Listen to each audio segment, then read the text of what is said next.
Hello and welcome. In this session, we are going to create this chart. I hope you have seen the previous video which explains how to prepare the data to create that chart. Let's select the range.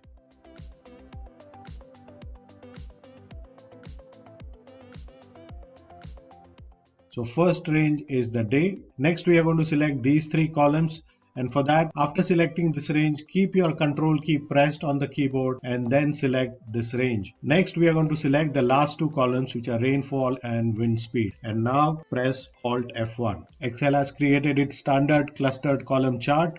What we are going to do is we are going to increase the size of this particular chart. Then select any one of the series. Let's select this one because it's easy to select. So I just clicked on one of the columns there and it has selected the entire blue series, which is wind speed. At this point, click on design and select change chart type. Please note the difference between the previous way we used this was we selected the entire chart and then clicked on change chart type. This time we have selected a particular series and then we are clicking on change chart type, and this will open up the combo dialog box to create a custom combination of various charts. Now we will select the first three series, that is low temperature, high/low temperature and humidity percentage as stacked columns. So click on the drop down option here for the chart type and select this option, which is stacked column, and it automatically gets selected for the rest of the series. So we'll leave that for the second and third. For the rainfall series, we will select the area type, which is this one, and for the wind speed we will select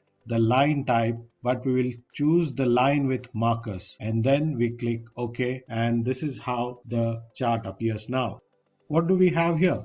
On the horizontal axis we have the days, and on the vertical axis we have all the other series being measured. So we have temperature, humidity, rainfall and wind speed measured by the same vertical axis, which is from 0 to 35. Let's examine the data values so that we understand how we can improve this situation. If you look at the temperature ranges from 3 as the minimum and 12 as the maximum. For humidity, we do not require a scale because we are going to directly enter the value there. For rainfall, ranges from 0 to a maximum of 16.3. So here we had 3 to 12, here we have 0 to 16, and in wind speed we have 10 to 29. So wind speed numbers are appearing in a different value segment as compared to the temperature and rainfall. So it is better to have wind speed as a different measuring scale, meaning you need to have it on a secondary vertical axis and the temperature and rainfall to be on primary vertical axis. Basically, we are splitting the two on different axes. In order to do that, we go to the design tab, click on change chart type. This time we clicked on change chart type without clicking on a particular series because you have already created a combo chart, and it will open up the custom combination dialog box.